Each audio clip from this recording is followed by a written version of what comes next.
ஆண்டவரும் இரட்சகருமாக இயேசு கிறிஸ்துவின் இனிய நாமத்தில் யாவருக்கும் அன்பின் வாழ்த்துக்களை தெரிவித்துக் கொள்கிறேன். அருமையான தேவ பிள்ளைகளே, புதிய நாள் புதிய நம்பிக்கை, new day new hope daily devotion மூலமாய் இந்த நாளில் கூட உங்களை சந்திப்பில் நான் மிகுந்த மகிழ்ச்சி அடைகிறேன். அல்லேலூயா.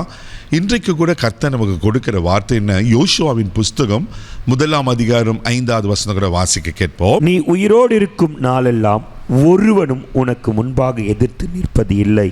நான் மோசையோடு இருந்தது போல உன்னோடும் இருப்பேன். நான் உன்னை விட்டு விலகுவதும் இல்லை, உன்னை கைவிடுவதும் இல்லை. அல்லேலூயா. எவ்வளவு அழகாய் ஆண்டவர் சொல்றார் பாருங்க. இது யாருக்கு சொல்லப்பட்டிருக்கு? யோசுவாக்கு கர்த்தர் சொல்றார். என்ன சொல்றேன்னா, நீ உயிரோடு இருக்கிறனாலலாம் ஒருவனும் உனக்கு முன்பாக எதிர்த்து நிற்பதில்லை. ரெண்டாவது, நான் மோசையோடு இருந்தது போல உன்னோடு கூட இருப்பேன், நான் உன்னை விட்டு விலக மாட்டேன், உன்னை கைவிட மாட்டேன்.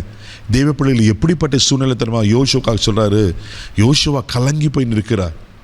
ஏன்னா முதல் 2 வசனங்களை வாசிப்பீங்கன்னா, மோசே மரித்து போகிறார். மோசே ஒரு தலை சிறந்த ஒரு தலைவன். எகிப்தில் அடிமைத்தனத்தில் இருந்த ஜனங்களை விடுதலையாக்கி பார்வோனோட எதிர்த்து நின்று தேவனுடைய சித்தத்தின்படி தேவ பலத்தோடு அவன் எகிப்தில் இருந்த ஜனங்களை கொண்டு வருகிறான். அது மாத்திரம் இல்லாமல் அநேக அற்புத அடையாளங்களை செய்கிறார். முன்னாடி செங்கடல், பின்னாடி பார்வோனின் சேனை. இப்படிப்பட்ட கடினமான சூழ்நிலையில் அவர் செங்கடலை பிளக்க பண்ணி கடலில் வெட்டாந்தரை உண்டு பண்ணி அற்புதமான ஜனங்களை நடத்தி வருகிறார். ஆனால் இத்தனை நன்மைகளை பெற்றுக்கொண்ட ஜனம் மோசைக்கு விரோதமாக முறுமுறுக்கிறாங்க, கல்லெறிய பார்க்குறாங்க, பல தீமையான காரியங்களை செய்கிறாங்க. எல்லாவற்றுக்கும் மோசமான ஒரு சூழ்நிலை, அங்கே ஆண்டவரையே மறந்து விக்கிரகங்களை உண்டு பண்ண ஆரம்பிச்சுறாங்க. இப்படிப்பட்டெல்லாம் முரட்டாட்டமான வணங்கா கழுத்துள்ள ஜனத்தை நான் எப்படி நடத்துவேன்? மோசைக்கு அவ்வளோ கஷ்டமாக இருந்தது. இப்போ மோசை மரித்து போயிட்டார். அந்த பெரிய ரெஸ்பான்சிபிலிட்டியை இருக்கிற வேத வல்லுநர் சொல்கிறாங்க, 30 லட்சம் பேர், இந்த 30 லட்சம் ஜனங்களை நான் எப்படி நடத்துவேன்னு கலங்கி நிற்கும் போது தான் ஆண்டவர் சொல்வார், யோசுவா நீ பயப்படாத, நீ உயிரோடு இருக்கிற நாளெல்லாம் ஒருவனும் உனக்கு முன்பாக எதிர்த்து நிற்பதில்லை. ஹல்லேலூயா.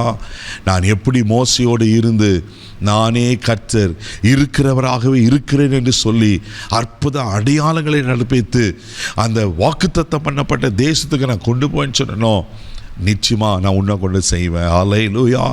நான் மோசையோடு இருந்தது போல உன்னோடு கூட இருப்பேன் என்று சொல்லி தைரியப்படுத்துகிறத பார்க்கிறோம். தேவப்பிள்ளையிலே அதே யோசுவா 1:6 வாசித்தீங்கன்னா அழகாக சொல்லப்பட்டிருக்கும். வாசிக்க கேட்போம். பலம் கொண்டு திடமனதாயிரு, இந்த ஜனத்தின் பிதாக்களுக்கு நான் கொடுப்பேன் என்று ஆணையிட்ட தேசத்தை நீ இவர்களுக்கு பங்கிடுவாய். ஆமென். பலம் கொண்டு திடமனதாரு, தைரியமா இரு. மக்களை பார்க்காத, பிரச்சனையை பார்க்காத, சூழ்நிலையை பார்க்காத, எதையும் பார்க்காத, பலம் கொண்டு திடமனிதர், தைரியமாக இரு. நான் உன்னை கொண்டு செய்ய வேண்டிய காரியத்தை செய்வேன். இங்கே வசனம் சொல்லப்பட்டிருக்கு, நான் கொடுக்கும் தேசத்தை நீ அவர்களுக்கு பங்கிடுவாய். நீ தான் அந்த வேலை செய்வாய், நீ தான் அந்த கானானுக்குள்ளே பிரவேசிக்க பண்ணுவாய்.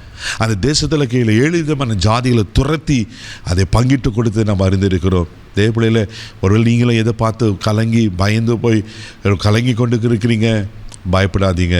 ஐயோ எங்கள் அப்பா இருந்ததுதான் நல்லா இருந்திருக்குமே, எங்கள் அம்மா இருந்ததுதான் நல்லா இருந்திருக்குமே, ஐயோ என் அண்ணன் எனக்கு எவ்வளோ தகப்பன் போல் இருந்தார், அவர் இல்லையே, ஒருவேளை எது இல்லைன்ட்டு நீங்கள் கலங்கி கொண்டு இருக்கிறீங்க. ஒருவேளை லிட்டரலாக உலக பிரகாரமாக உறவுகள் உங்களை இழந்திருக்கலாம்.